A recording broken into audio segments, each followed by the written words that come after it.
रहमतुल्लाहि व बरकातुहू। तो आज इंशाअल्लाहुल अज़ीज़ हम अज़ाब कब्र के ऊपर पार्ट 2 बनाने की सोच रहे थे। अल्हम्दुलिल्लाह सुम्मा अल्हम्दुलिल्लाह, जो अल्लाह के नबी अलैहिस्सलाम ने अज़ाब कब्र के मुतालिक अगर हदीसें फरमाई हैं तो अल्हम्दुलिल्लाह इतनी हदीसें हैं कि पूरे दिन भी अगर अज़ाब कब्र के ऊपर गुफ्तगू की जाए तो ये भी कम है।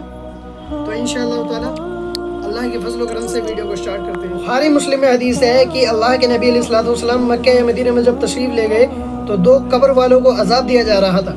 तो अल्लाह के नबी अलैहिस्सलाम ने फरमाया कि इन्हें कोई बड़ी वजह से अज़ाब नहीं दिया जा रहा, बड़े गुनाह की वजह से अज़ाब नहीं दिया जा रहा। एक पेशाब की छींटों से नहीं बचता था, एहतराम नहीं करता था पेशाब की छींटों का, और दूसरा चुगलखोरी करता था। तो नबी अलैहिस्सलाम ने उनकी कब्रों पर एक टहनी लगा दी, वो जो हरे पत्तों की थी। तो नबी अलैहिस्सलाम के सहाबा ने पूछा, आपने ये अमल क्यों किया? तो नबी अलैहिस्सलाम ने फरमाया कि जब तक ये पेड़ की टहनियाँ हरी रहेंगी तो इनके अज़ाब में कमतर होती रहेगी, कमी होती रहेगी।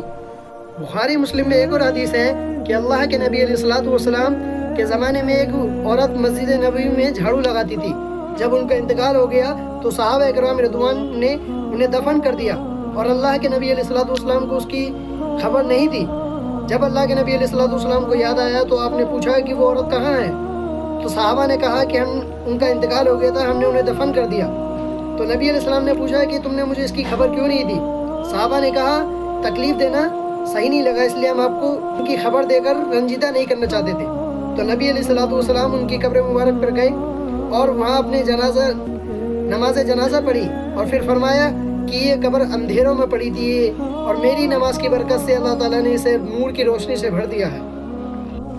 सही मुस्लिम में हदीस है कि अल्लाह के नबी अलैहिस्सलाम ने अपने सहाबा किराम रिदवान से फरमाया कि अगर मुझे उम्मत पर खतरा ना होता तो मैं अल्लाह से दुआ करता कि वो अल्लाह तुम्हें अज़ाब कब्र सुनवा दे।